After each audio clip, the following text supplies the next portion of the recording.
할렐루야. 네, 여러분 이렇게 주 안에서 뵙게 돼서 반갑습니다.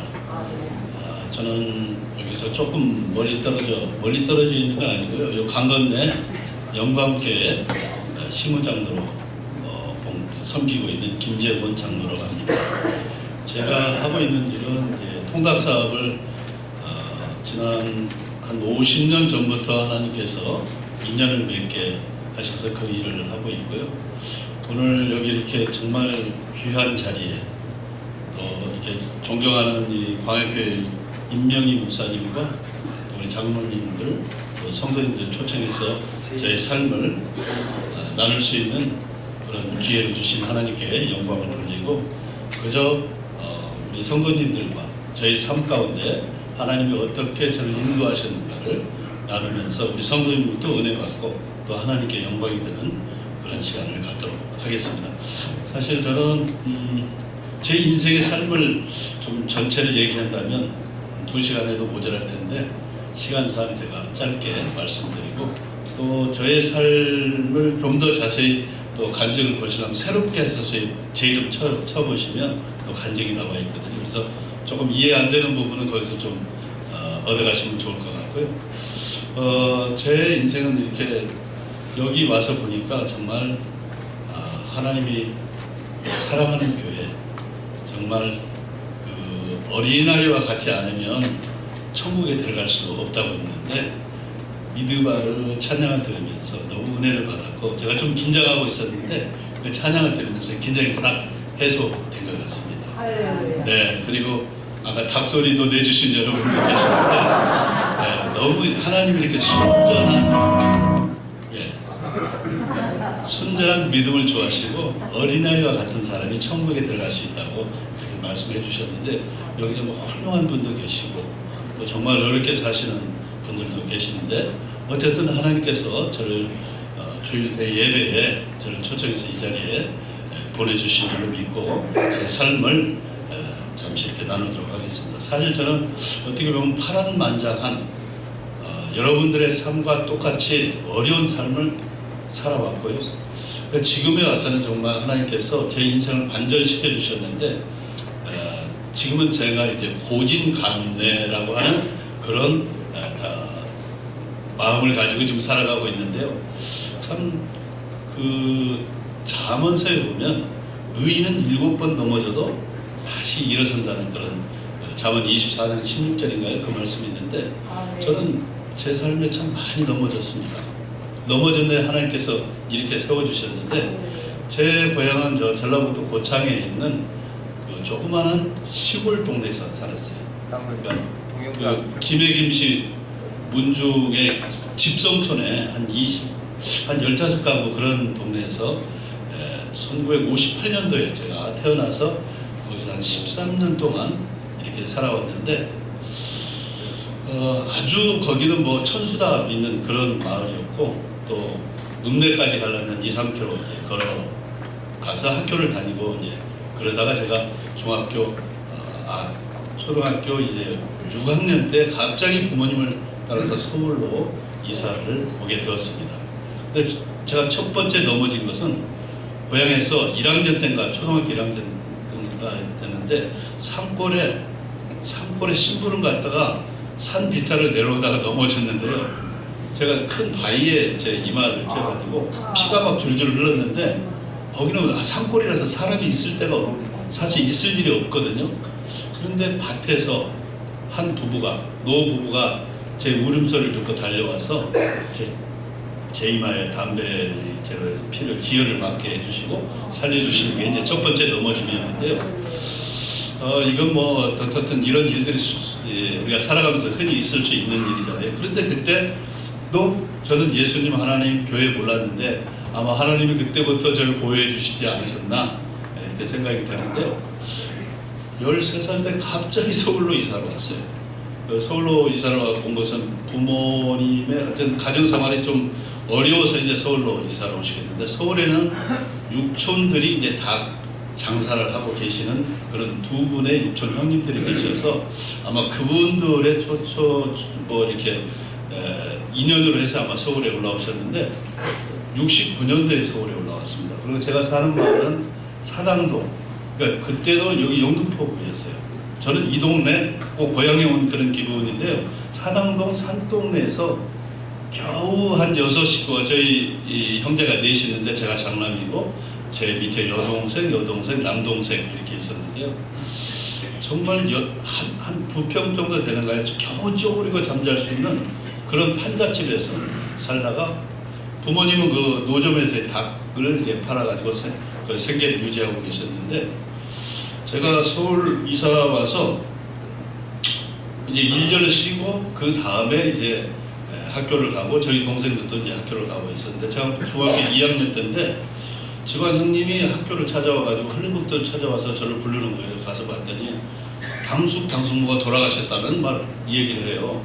그 당시 저희는 이제 이문동에 부모님은 가게를 조그마한 가게를 얻어가지고 거기서 강사를 하셨고 저희는 사당동에서 학교를 다니고 있었는데 그날따라 10월 초순 정도 됐는데 추워가지고 연탄불을 처음 불을 떼고 주무셨는데 그 연탄불의 연통이 사가가지고 밖으로 나가지 못하고 그냥 중간에 멈췄는데 그걸 모르시고 연탄불을 펴놓고 돌아가셨어요. 제가 그 말을 듣고 깜짝 놀라가지고 눈앞이 깜깜하고 그냥 아주 기절하고 말았어요. 아무것도 보이지 않더라고요. 그때부터 제 삶은 굉장히 힘들게 살아게 되었답니다. 동생들은 뿔뿔이 흩어지게 되었고 저는 단칸방에서 혼자서 자취하면서 학교를 나오라는데 뭐 밥도 할 수 없고 뭐 해서 그때 저는 이제 신문 돌리면서 이 학교를 다니고 있었는데 그냥 뭐 신문 돌릴 때 2,000원 받은 거 가지고 겨우 라면으로 그냥 한 달 가까이 먹으면서 생명을 연장하고 있었어요. 그리고 어떻게 살아가야 될지도 모르고 동생들은 뿔뿔이 흩어졌는데 늘 동생들 생각하면 그냥 마음이 아파서 눈물만 흐르고 이제 그렇게 한 1년을 살았던 것 같습니다. 그리고 남대문 시장에서 닭사업을 한다는 육촌 형님이 얼굴도 잘 모르는데 제가 사는 방으로 찾아오셔서 나하고 같이 일을 좀 하자고 그래서 거기 가면 밥은 좀 먹을 수 있겠구나 이런 마음을 가지고 남대문 시장에서 제가 16살 때 16살 때 그러니까 철도 없는 때 아니겠습니까? 처음으로 그 지하상가에 가서 자전거를 타고 또 조금 있다 오토바이를 타고 차 운전도 하면서 그렇게 살았는데 이건 사람 사는 게 아니었어요. 그 73년도인데요. 그냥 뭐 아침 새벽에 4시에 일어나서 밤 12시까지 수금을 가지고 일을 하다 보면 또 새벽에 4시에 일어나서 코피 흘리면서 그냥 단칸방에서 빈대가 막 떨어지는 그런 방에서 그렇게 닭을 잡으면서 그때는 도개법이 없어서 사람이 손으로 다 닭을 잡았습니다. 그래서 닭을 잡고 배달을 하고 닭 목을 치고 이제 하루 일과가 이렇게 끝나는데 도저히 거기 있어서는 희망이 없을 것 같아요. 그래서 운전을 좀 해야 되겠다 해서 자동차 이제 정비 공장을 좀 다니면서 운전면허증을 제가 19살 때 대전에 운전면허증을 취득하게 됩니다. 그리고 택시 운전을 한 1년 정도 하다가 이제 또 집안 형님이 불러서 또 산닭을 배달하는 그런 차로 운전을 하다가 거기서도 희망이 없어요. 총각인데. 근데 중학교 다니는 친구가 저를 찾아왔어요. 어느 날 찾아와서 교회를 자기 아는 분이 나간다고 안암동에 있는 영암교회라고 있어요. 지금 이몽 목사님이 계셨는데 그분이 지금 소천하시고 돌아가셨는데 그 교회를 소개해서 처음으로 이제 교회를 가기 시작합니다. 친구 따라 강남 간다고. 근데 뭐 믿음이 없이 그냥 왔다 갔다 하는 거잖아요. 근데 거기서 일하면서 봐도 희망이 없어요. 그렇게 해가지고 동생들하고 같이 살 수도 없을 것 같고 장가도 못 갈 것 같다는 생각이 들어서 해외 취업을 좀 이제 준비하고 그때 리비아에 가기로 대우건설에 갈 수 있도록 합격해서 희망에 부풀고 있었어요. 이제 됐다. 가서 한 2년 고생하면 개인 택시도 하나 살 수 있겠고 또 결혼해서 동생들과 같이 또 이제 살아갈 수 있겠구나 그런 희망을 가지고 열심히 일하고 준비하고 있었는데 이제 한 보름 정도 남겨놓고 제가 아침 배달을 하고 있는 중에 저 기름동에서 인수동을 가기 위해서 삼양동 고개로 올라가다 좌측으로 이렇게 가는데 아이들이 새벽에 자전거를 타고 오는 걸 보고 저는 그냥 가다가 섰는데 아이들이 제 차 앞을 지나서 옆에 택시를 들이받았는데 그게 제가 뺑소니 사고로 누명을 쓰고 구치소에 갇히게 됩니다. 외국에 가야 되는데 이 두 번째 정말 제 인생에 큰 또 고난이 닥치게 됐는데, 사실 이건 지나고 보면 하나님의 계획이었다라고 하는 것을 나중에 늦게 알았습니다. 왜냐하면 제가 외국 갔다라고 해서 잘 돼서 외국 갔다라고 하면 저는 아마 하나님을 멀리 했을 거고 하나님과 관계없는 그런 인생을 살았을 것 같아요. 왜냐하면 믿음이 없이 그냥 왔다 갔다 친구 때문에 가는 교회잖아요. 누가 뭐 기도하는 놈이나 뭐 그렇다고 해서 성경을 뭐 막 은혜 받아서 읽거나 그러지도 않았는데 갔으면 그걸로 끝났을 것 같은데, 하나님은 외국을 보내지 않고 저를 감방으로 보냈어요. 네, 감방을 보냈는데 제 인생의 그 희망이 무너지니까 더 이상 살고 싶지 않더라고요. 그래서 이제 복수하고 저 죽으려고 그랬어요, 사실. 네, 그때가 제가 20살 때, 27살 때인데 정말 죽으려고 그랬어요. 이제 죽어야 되겠구나. 복수하고 너무 억울해서 그 아이들이 양심 고백하러 검사 앞에 왔는데도 이게 받아들이지 않고, 제가 계속 죄인으로 불려서 이제 꼼짝없이 전과자가 될 수 있는 그런 상황에서 이제 내가 여기서 형을 살다 나가면 반드시 나를 누명씌운 저 사람들 다 복수하고 죽어야 되겠다 이렇게 했는데, 어느 날 그 감방 안에 있는데요, 조그마한 이런 책이 보이는 거예요.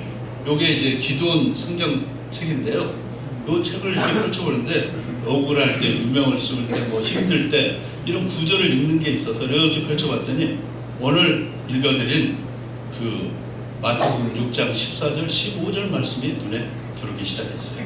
너희가 사람의 것을 용서하면 하늘에 계신 너희 아버지께서도 너희 잘못을 용서하겠지만, 너희가 사람의 잘못을 용서하지 않으면 내 잘못도 용서하지 않겠다는 거예요.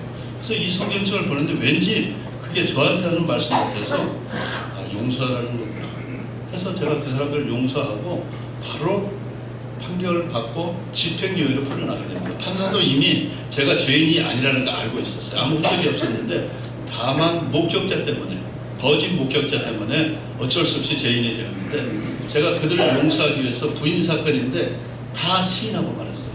용서할 수 있는 길은 그 길밖에 없었어요. 그리고 로마서 뭐 이렇게 12장 19절인가요? 보면 원수 갚는 것이 하나님의 손에 달려있다고, 하나님의 진노하신 손에 맡기라는 거예요. 그 말씀 보고 제가 하나님께 맡기고 제가 치지도 않는 일을 제가 했다고 그렇게 시인하고 저 집행유예 받고 나왔는데요. 그때 이제 6월달이 됐어요. 제가 4월달 말경에 들어갔다가 6월달에 나왔는데 가로수잎이 이렇게 막 파랗게 돋아나기 시작했는데, 형님 차를 타고 서대문 구치소, 지금은 이제 역사박물관으로 됐지만 그 당시 거기서 제가 있었거든요. 그래서 서대문에서 이제 보문동을 오는데 가로수잎이 막 이렇게 파랗게 있는데 저를 향해서 막 이렇게 손을 들어주는 그런 느낌이 들어요. 성경에 고린도전서 5장 17절에 보면 있잖아요. 누구든지 그리스도 안에 있으면 새로운 피조물이라, 이제부터 지나갔으니 보라 새것이 되었다 이랬잖아요. 저는 정말 새것이 된 그런 마음으로 누구를 한 번도 원망하지도 않고 미래에 대한 걱정도 없고 불안도 하나도 없고 그저 감사한 마음, 그런 마음의 평안을 주셨어요. 그리고 할렐루야. 그리고 나서 제가 면허증이 없잖아요. 전과자가 됐고 제 직업이 잃어버렸잖아요. 그래서 시키는 대로 하겠습니다. 제가 필요 없으면 저를 보내시면 저는 또 다른 일을 찾아보겠습니다 했는데, 그냥 거기서 조수로 따라다니면서 일하다가 하나님께서 제 배우자를 준비해 주셔서 지금 우리 김상수 권사는 저 본 교회 가서 성가들을 봉사하고 있는데 그 자매를 하나님 만나게 해주셨어요. 네, 정말 제가 그 뒤로는 교도소를 나와서 얼마나 교회를 열심히 다니는지 몰라요. 주님이 처음으로 제가 죽을 자리에서 저를 만나 주셨잖아요. 그래서 이 예수님을 이제 그때부터 붙들고 정말 마음과 정성을 다해서 교회를 다니기 시작했는데, 6개월 있다가 학습을 하고 1년 있다 세례를 받았는데, 임원 목사님부터 세례를 받았는데, 그 세례를 받은 그날 불렀던 장성이 오늘 주의 말씀 받은 그날입니다. 네, 요거 다 잠깐 우리 양현수 권사님 한번 초대해서 그 말 너무 그게 생각나고 너무 그날이 잊혀지지 않아서 지금도 그 찬양을 기억하고 있는데, 주의 말씀 받은 그날입니다. 1절만 하고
그날로 계속 이어지고 전도하고 찬송하고 이런 삶이 계속 이어졌다면 얼마나 좋겠습니까? 그리고 결혼을 했어요. 정말 돈이 없었습니다. 왜? 그 이듬해 결혼을 했는데 제 여동생이 1월 달에 결혼해서 있는 돈 좀 해서 살림 2천 좀 해주고 제 남동생이 3월 달에 이제 대학을 들어가게 됩니다. 이 동생은 정말 제가 자식처럼 느끼던 그런 동생이 있는데 중앙대학교 기계과에 가서 당당하게 학년과 대표로 장학금을 받으면서 정말 제게 정말 위로가 되었고 자랑이 되었습니다. 사실 이 동생은 말도 안 되게 고생했거든요. 1학년이 돼서 부모님을 잃었는데 시골 큰 집에 가서 그냥 그 고생하면서 학교도 제대로 못 다니고 있는 저를 또 부산 친척집에 가서 있다가 제가 서울로 데리고 가서 공부시켜서 이제 대학을 들어갔으니 얼마나 뿌듯했겠습니까? 얼마나 뿌듯했겠습니까? 그런데 이 동생이 또 죽었다는 소식이 들립니다. 제가 데리고 있지는 못했는데 여동생 집에 있었는데 대학 2학년 때인데 갑자기 집을 나가서 3일 동안 돌아오지 않는다는 거예요. 그래서 뭐 만사를 다 제껴놓고 가서 찾아봤는데 오리무중이었어요. 파출소 와서 얘기해보니까 인상착의를 했는데 틀림없이 동생이 있어요. 낙산에서 떨어져서 사망해서 병원에 있다는 거예요. 가서 보니까 정말 가슴이 막 무너질 것 같고 숨이 그냥 꽉 막힐 것 같은 그런 아픔이 또 찾아왔는데 동생의 얼굴은 너무 깨끗하고 밝고 정말 상처 하나 없이 그렇게 잠자는 것처럼 보이더라고요. 그래서 권사님이 그 영암교회 다니는 권사님 염을 다해 주셨는데 너무 슬퍼하지 말라고 소망이 있다고 좋은 곳으로 갔을 거라고 이렇게 저를 위로해 주셔서 그마저도 하나님께 다 동생의 영혼을 맡기고 제가 그때 하나님께서 저에게 주신 말씀이 뭐냐면 야, 네 동생도 중요하지만 너 나를 의지하고 살아라 이런 말씀을 주셔서 제가 그 슬픔을 잃어버리고 또 동생을 잃는 그 아픔을 또 견디게 되었습니다. 그리고 열심히 교회를 다니면서 또 친척의 도움으로 인해서 제가 1987년도에 3월 달에 자영업을 하기 시작합니다. 우리 임명희 목사님 이렇게 보니까 87년에 쪽방촌에서 처음으로 사역을 준비하고 시작하셨더라고요. 저도 그해 나무집 종업원 생활만 하다가 이제 장사를 하기 시작해서 장사가 엄청나게 확장되고 늘어나기 시작했는데 여기서 슬픔이 좀 끝났으면 좋겠는데 또 제가 참 한번 또 어려운 일을 당하게 됩니다. 1년 지나서 하나님께서 또 첫 딸을 선물로 주셨는데 이 아이가 한 6개월 동안까지는 아주 건강하게 잘 자랐고 제가 배달 갔다 오면 빵긋빵긋 웃어주고 아주 건강하게 잘 자랐는데 어느 날 너무 경기를 심하게 해서 병원에 가서 봤더니 악성 간질 뇌성마비라고 다시는 이 아이가 한 2년 살면 더 이상 살 수 없다고 그래요. 그리고 어디 가서 치료할 생각하지 말고 그냥 그 집에 있으라는 거예요. 그래서 정말 아픈 마음을 더 다시 한번 쓸어안고 또 집에 오는데 왜 내게 이런 불행한 일이 자꾸 일어나는가 정말 이해할 수는 없었지만 또 그것도 어떻든 하나님의 어떤 뜻이 계셨던 것 같아요. 왜냐하면 제 믿음이 이렇게 하나님을 만났지만 온전하지 못했거든요. 여전히 술을 마시게 됐고 담배를 피우고 있었고 제 믿음의 뿌리가 약했기 때문에 아마 그랬었던 것 같아요. 근데 하나님이 이것을 통해서 더 훈련하게 하고 또 기도하게 하셨고 그리고 이제 기도원에 제가 이제 제 문제로 인해서 기도원에 들어가게 됐는데 이미 세월이 많이 흘렀어요.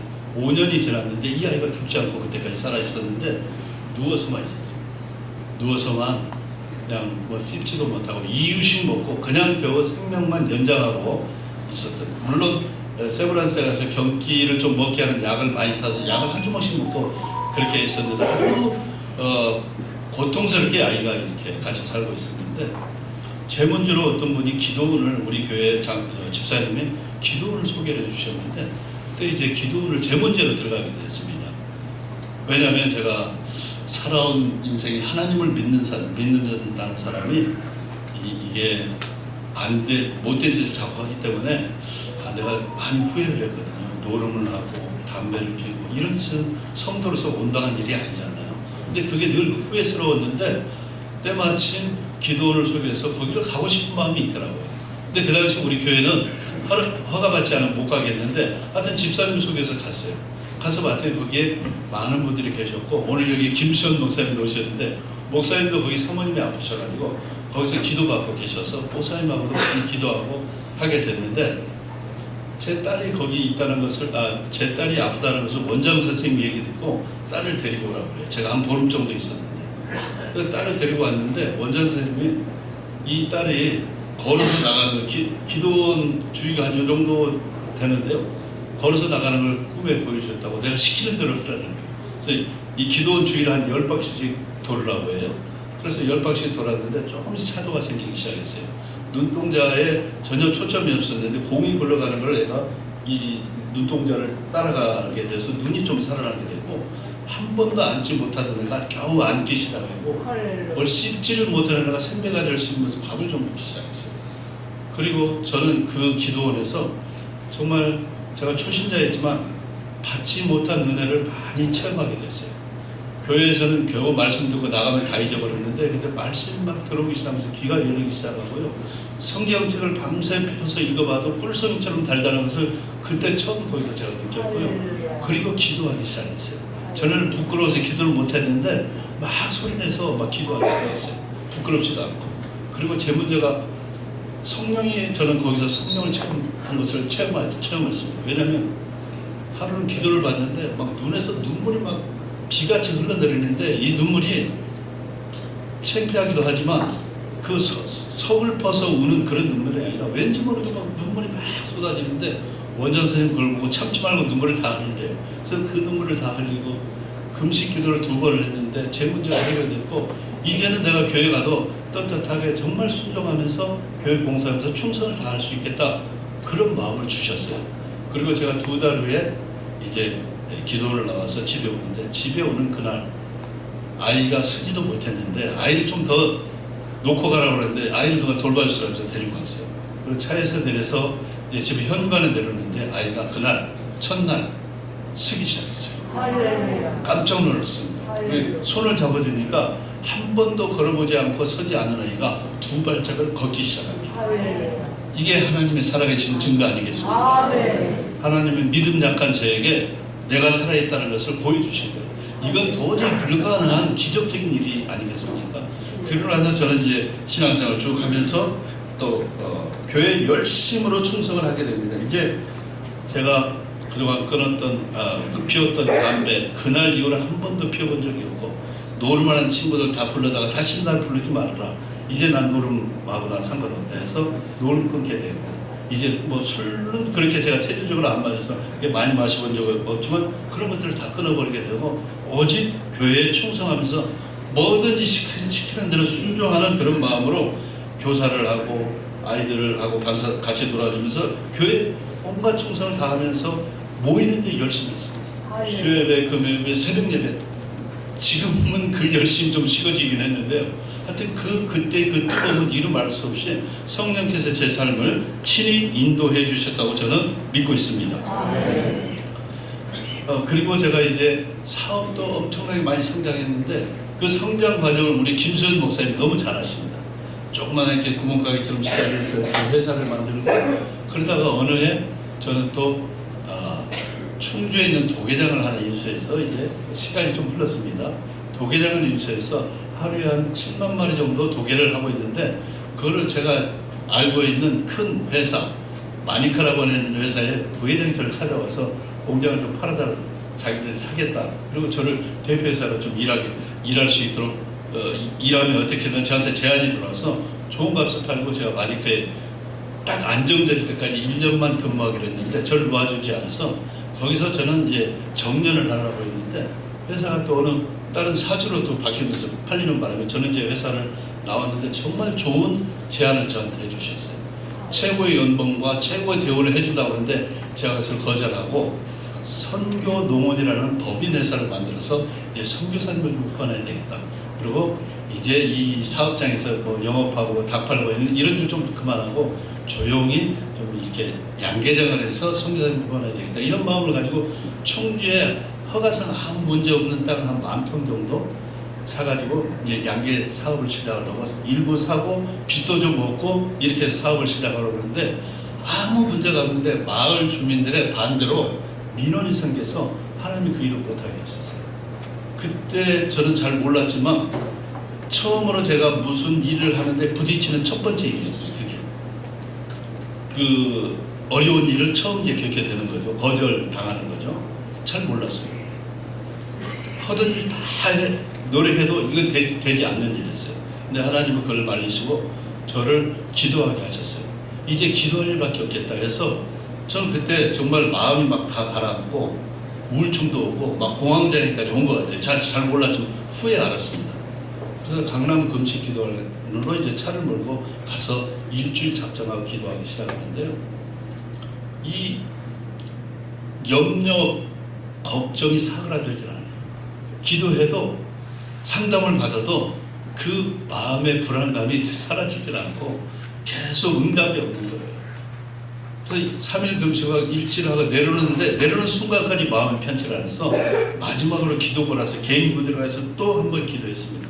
저는 이 목적이 좀 약해서 큰 소리 치면 막 목도 메이지 않고 한 30분을 기도했는데 신기하게도 그전엔 그렇게 마음에 불안한 것들이 싹 사그라지고 마음의 평안이 찾아오는데 얼마나 평안한지 정말 운전을 하고 오는데도 정말 그 불안한 마음이 없이 얼마나 평안한지 제가 CD를 한 장 사가지고 왔는데 그 차 안에서 이런 찬성이 들리는 거예요.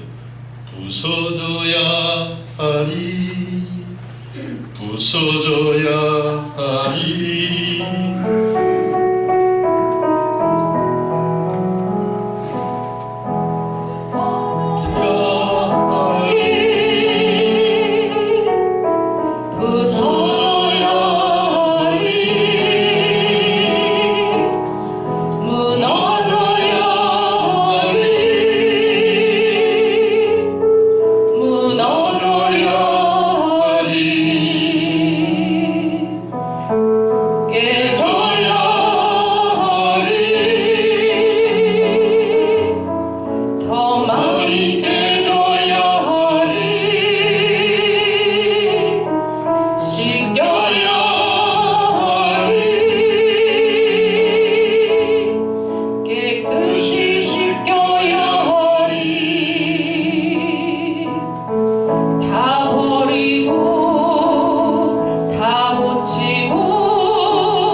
들은 찬양이 제게 주시는 그 하나님의 음성은 뭐냐면 다 내려오라는 거였어요.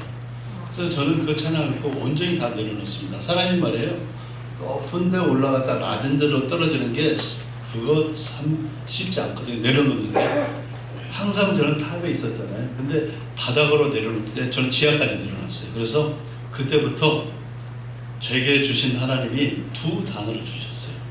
하나는 너 하나님 앞에서 살아라. 내가 네 앞에 있지 않느냐. 그래서 코람데오 이 단어를 하나 주셨고요. 또 하나는 성령 충만 이것을 주셨어요. 그래서 저는 성령 충만하기 위해서 갈라디아서 5장 22절 23절을 그냥 매일 외우고 순간순간 외우면서 그것을 성령 충만을 의지하면서 사랑과 이력과 화평과 오래 참음과 자비와 양성과 충성과 온유와 절제 이것만 있으면 내가 살아가니까 해서 그거 주 줄기를 다고 1년을 그렇게 기도하면서 지내게 됐는데요. 하나님은 내게 모든 것을 다 내려놓게 하시고 이제 택시 운전하면 되지 아니면 몸이 건강하니까 어디 건설 현장에 가서 일하면 되지 그런 마음까지 주셔서 다 내려놓고 기도하기 시작했습니다.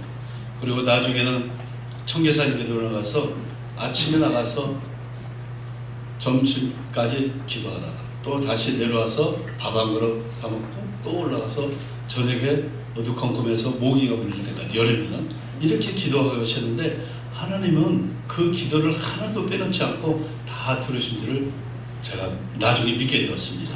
하나님은 그 1년 동안 기도하게 하셨는데 정말 그해 12월 달에 이제 다음에 저는 택시 운전을 하려고 이렇게 준비하고 있었는데 그해 12월에 정말 전혀 기대하지 않는 한 친구로부터 전화가 오기 시작했어요. 그 친구는 김포에 저와 같은 연배에 같은 업종을 하는 친구인데 자기 공장이 너무 가동률이 없으니 와서 회사를 좀 맡아서 운영을 해달라고 그래요.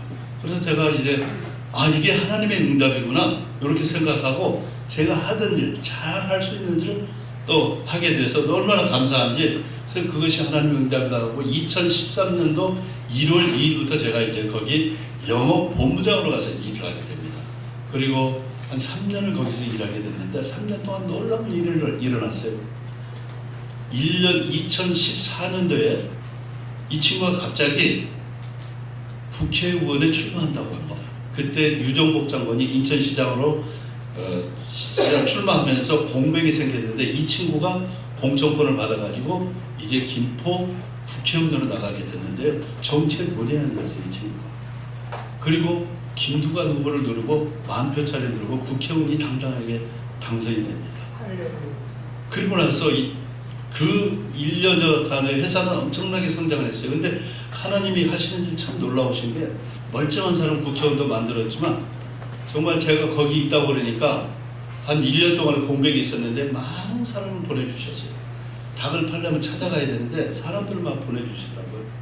가동률이 없는 한 10,000수 잡던 게 70,000수, 80,000수, 막 90,000수를 잡아가지고 공장에서 다 잡을 수 없을 정도로 외주를 두고 그렇게 사업이 성장했는데 이제 자기 국회의원 됐다고 이제 사업을 또 축소한다는 거예요. 공장을 지려고 설계까지 크게 이렇게 내놨는데 저도 거기 정면하려고 했었는데 그냥 뭐 자기 이제 사업을 축소하겠다라고 해서 이제 또 여기서 그만둬야 되는구나 이런 생각을 했는데 하나님이 또 제게 또 지혜를 이렇게 말씀하시는 것 같아요. 야, 그 사업 다 공중분해하지 말고 친구한테 한번 부탁을 해봐라. 네가 사업할 수 있도록 도움을 한번 청해봐라. 그래서 제가 그 친구한테 찾아가서 공중분해하지 말고 나를 좀 도와줄 수 있겠느냐 했더니 어떻게 도와주면 되겠냐. 그래서 채권 한 13억 정도 되는 것을 양도행수를 해줘라. 그러면 내가 우선 채권이 회수되는 대로 먼저 갚아주겠다 해서 친구가 오케이 하는 바람에 사업을 하게 하셨어요.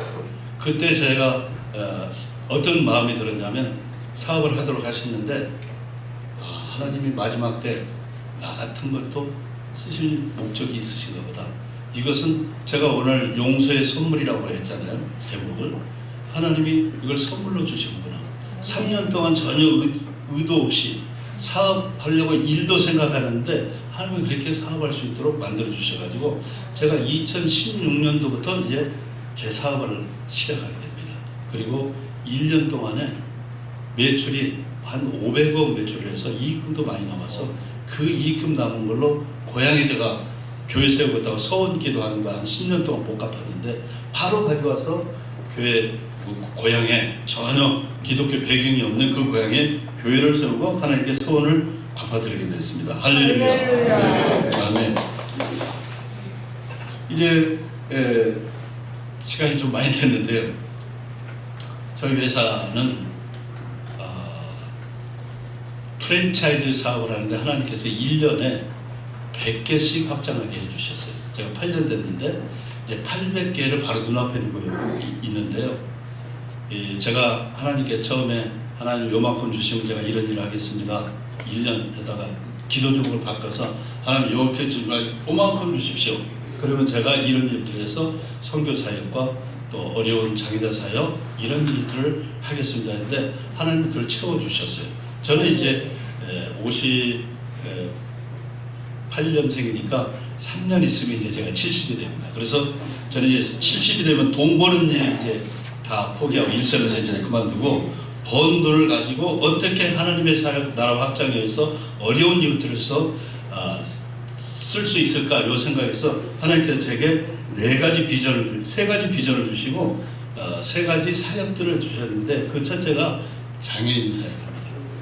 저는 그 장애인 딸을 둔 아비로서 장애인 가정의 부모들의 그 눈물을 제가 알아요. 이 지체 장애자들은 정말 24시간 돌봐야 됩니다. 그 부모가 생활이 안 돼요. 그래서 이 장애자들 가정들을 지체 장애자들을 내가 내 자식처럼 내 심정으로 그들을 좀 그 가정을 구원해야 되겠다 해서 10명의 가정을 이미 선정을 했습니다. 그리고 이 10명의 가정마다 생활비 걱정하지 않도록 이제 후원해도 될 만큼 하나님이 주셨어요. 그래서 이것을 이제 저는 10명의 가정들에게 후원하는 이 장애인 사역이 하나 있고요. 또 두 번째는 제가 이제 선교사님 농어촌교회 지금 95군데를 저희가 NGO 단체 이웃들을 지금 매월 10만 원 이상 이렇게 후원하고 있는데 이제 3년 되면 제가 이분들을 평생, 내년이면 이제 한 100분이 넘게 됩니다. 원래 하나님께 제가 매년 10분씩 제가 후원하겠습니다. 이렇게 처음에 사업 시작을 했는데 한 번도, 물론 어려운 일이 왜 없었겠습니까? 어려운 일도 많이 있었어요. 예산의 공장을 크게 짓다 보니까 자금에 막 휘말리는 적도 있는데 한 번도 거르지 않고 이제 100분이 내년이면 됩니다. 그래서 이분들은 저희가 선정한 이분들은 선교사님 농어촌교회 NGO 평생 그냥 후원하다 끊어버리는 게 아니고 교회가 요즘에 자기 성도들 자기 교회 지키기에 혈안이 돼서 외부로 나가는 데를 많이 줄이고 있습니다. 제가 이 당회원으로서 그런 것들을 보면서 너무 안타까운 마음이 있어서 나라도 형편이 되면 그들을 끊지 않고 후원해야 되겠다. 심지어는 제가 농어촌 전도 부장을 했는데 목사님들이 개인적으로 전화합니다. 왜 우리 어려운데 우리 박영선 목사님은 농촌교회로 가라고 그게 가장 훌륭한 목사라고 했는데 나 그 말씀 듣고 왔는데 왜 끊습니까? 우리 생활을 뭘로 해야 됩니까? 막 항의 오면 제가 개인적으로도 이렇게 후원하고 했는데 그 100분들 끊이지 않고 제가 이 하나님께서 저희에게 선정해 주신 100분 지금 저희 회사는 3억도 계시는데 이 100분을 저희 회사 3억이 저희 담임 목사 2대 담임 목사님도 되시는데 그분 중국 선교회에서 나완자촌에서 사역을 하시는데 제가 그때 많은 도전을 받았어요. 나완자촌에서 이렇게 모여서 같이 예배도 드렸는데 그 사역은 쉽지 않은 거거든요. 냄새가 막 진동하고 수술해서 살을 베어놔야 되고 그런데 그런 사역들을 하신 그 현장을 보고 제가 이분 은퇴하면 내가 같이 해야 되겠구나 이런 마음을 주셨어요. 그래서 그분이 이 지금 95분을 이렇게 운영하면서 그분들을 좀 이렇게 섬기고 계시는데요. 이 100분이 되면 저는 평생 이분들 끝까지 주님 오시는 날까지 아니면 내가 이 세상을 떠나는 날까지라도 떠나가 난 후에도 이분들을 섬겨야 되겠다. 그런 마음을 주셨어요. 하나님께서.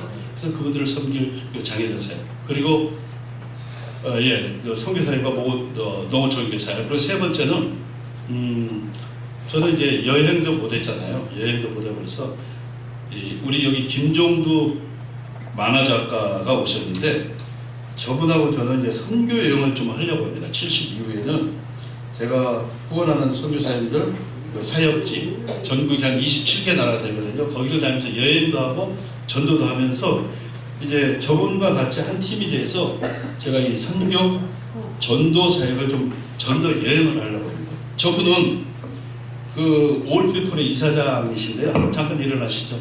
네.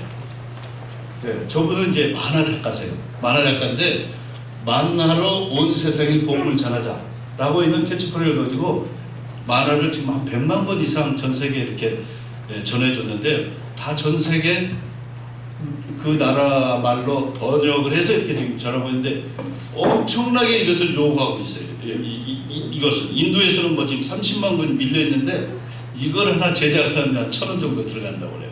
근데 이게 한계가 있으니까 본인이 열심히 후원받아서 이 일들을 하고 있는데 잘 됐다. 나하고 전도사에 같이 가자. 그래서 만화 전도하고 이 성경책 가지고 그 전 세계 돌면서 이걸 가지고 하자. 그래서 제가 그 전도 여행 하려고 그러는데요. 그거 하려고 그러고 제가 오늘 이렇게 와서 보니까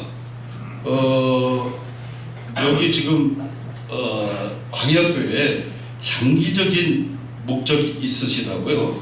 그래서 저는 사실 여기 처음 왔지만 내가 이 교회를 좀 협력해야 되겠다 이런 마음을 하나님께 주셨어요.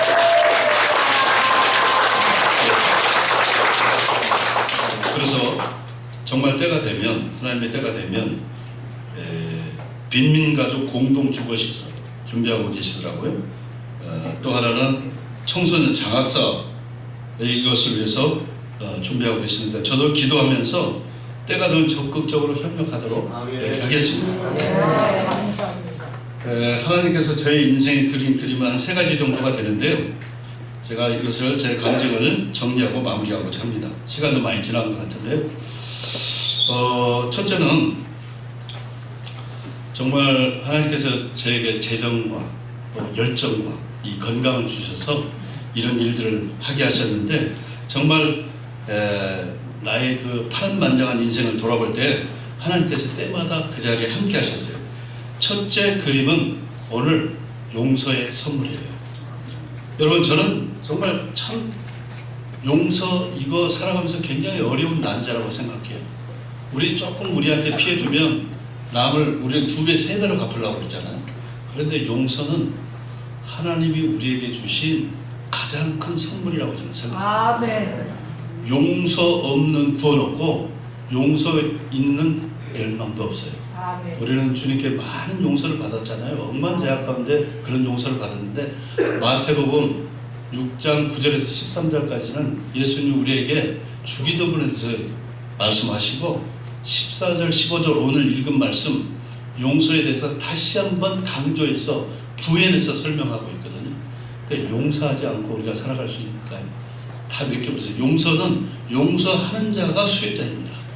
제가 감옥에 있을 때 용서했을 때 얼마나 날아가고 얼마나 그 마음이 편안했는지 모르는데 정말 복음의 핵심은 용서하면서 사는 것입니다. 여러분, 악을 악으로 갚지 말고 선으로 악을 이기시기 바랍니다. 하나님은 우리에게 그런 말씀을 우리에게 주셨기 때문에 이걸 우리 실천해야 됩니다. 제가 용서했을 때 정말 이 사람들 도저히 용서했을 때 하나님 선물로 주셨잖아요. 아내도 주시고 또 자녀들 셋도 주시고 자녀들 정말 저는 하나만 낳고 둘 셋을 낳을 때 좀 불안감이 있었는데 하나님이 연년석으로 셋을 주셨어요. 근데 자녀들에게도 많이 축복해 주셨어요. 제가 못한 공부 둘째 딸이 다 했어요. 서울대학교 대학원을 나와가지고 거기서 석사학위 받고 미국 존스 홉킨스대에 가서 대학 박사학위를 받아서 지금 보스턴에서 글로벌 제약회사에 연구원을 근무하고 있는데요. 공부를 제가 못한 공부, 제 큰딸이 못한 공부 공평하신 하나님 다 하게 하셨어요. 네. 얼마나 감사한지 모릅니다. 하나님은 공짜가 절대 없다고 저는 생각합니다. 여러분, 2번째 우리 기도의 삶이에요. 정말 우리가 살아갈 때 어려운 일들이 많이 있잖아요. 저는 항상 그 어렵고 힘들 때마다 기도의 자리를 나가게 하셨어요. 그리고 기도하게 하셨어요. 금식하면서 기도했고 하나님께 매달리면서 온갖 그냥 통성으로 기도하고 목소리를 다해서 하나님께 기도했는데 하나님은 그 기도를 다 들으신 줄로 믿습니다. 정말 제가 프랜차이즈 사업을 할 때 위기가 찾아왔는데도 하나님은 또 산으로 기도하게 하셨어요. 산에 밤중에 올라가서 그 겨울에 돗발을 쓰고 땀 흘리면서 기도했는데 하나님은 그 문제도 깨끗하게 해결해 주신 줄로 믿습니다. 살아계신 하나님, 지금 우리의 간구를 다 듣고 계십니다. 네, 여러분 실망하지 마시고 어려운 일들이 왜 많지 않겠습니까? 하나님은 들으시는 귀를 쫑긋해서 우리의 기도를 들으신다는 그 믿음을 가지고 구하시고 찾고 두드리시기 바랍니다. 우리는 다 모든 것이 하나님의 은혜 가운데 해결될 줄로 믿습니다. 네, 살아계신 하나님은 여러분의 하나님, 저희 하나님, 아브라함의 하나님, 이삭의 하나님, 야곱의 하나님 있지 않겠습니까? 그분이 살아계신다는 것을 우리에게 성경이 말씀하고 있는 거예요. 우리의 믿음이 문제입니다, 여러분. 네, 크게 외쳐 부르짖으시기 바랍니다. 예레미야 33장 3절에도 말씀하고 있지 않습니까? 부르짖으시기 바랍니다. 그리고 세 번째, 저는 정말 감사와 기적의 삶밖에 없다고 생각합니다. 저는 학력이 중학교 2학년이 전부입니다. 세상 공부는 중학교 2학년 때 다 끝났고요. 어린 시절에 양부모를 잃었고요. 정말 그 힘든 과정에서 73년대 우리나라가 아주 먹고 살기 힘들 때 그 열악한 환경에서 닭목을 치면서 지금까지 살아왔는데 정말 제 아들 같은 동생, 그 동생이 떠났고 딸이 지체장애로서 태어나서 고난의 연속이었지만 정말 하나님은 저에게 미련하지만 약하지만 연약하지만 그런 자를 들어 쓰신다고 그랬잖아요. 그리고 자랑할 것이 없습니다. 오직 하나님을 자랑할 것밖에 없습니까? 제가 뭐 학연, 지연 아무것도 없는 그런 사람이 어떻게 여기까지 올 수 있겠습니까? 그리고 저에게 사명을 주셨는데 여러분도 그런 사명을 하나님이 주실 수 있다고 생각하고 정말 기도하고 용서하고 감사하면서 여러분의 남은 삶을 살아가시길 바라고, 정말 하나님은 깊은 웅덩이에 빠진 저를 수렁에서 끌어올려 주셨고 제 발을 지금은 견고한 바위에 세워 주신 줄로 믿습니다. 짧은 인생 그날을 사모하며 사시는 저와 여러분 되시기 바라고, 하나님께서는 이 땅에 고아와 과부와 나그네를 선대하라고 하셨어요. 그 일을 지금 하고 계시는 분이 우리 임명희 목사님이시고 여러분들이십니다. 네, 하나님이 결코 나그네와 과부를 선대하라고 그랬지 그냥 치우치고 가지 말라고 하지 않았습니다. 사마리아의 그런 종으로서 여러분의 삶이 정말 펼쳐져 나가시길 바라고, 정말 그 나라에 갔을 때 잘했다 칭찬받는 저와 여러분이 되시기를 바라면서 제 간절히 여기서 마치도록 하겠습니다. 감사합니다.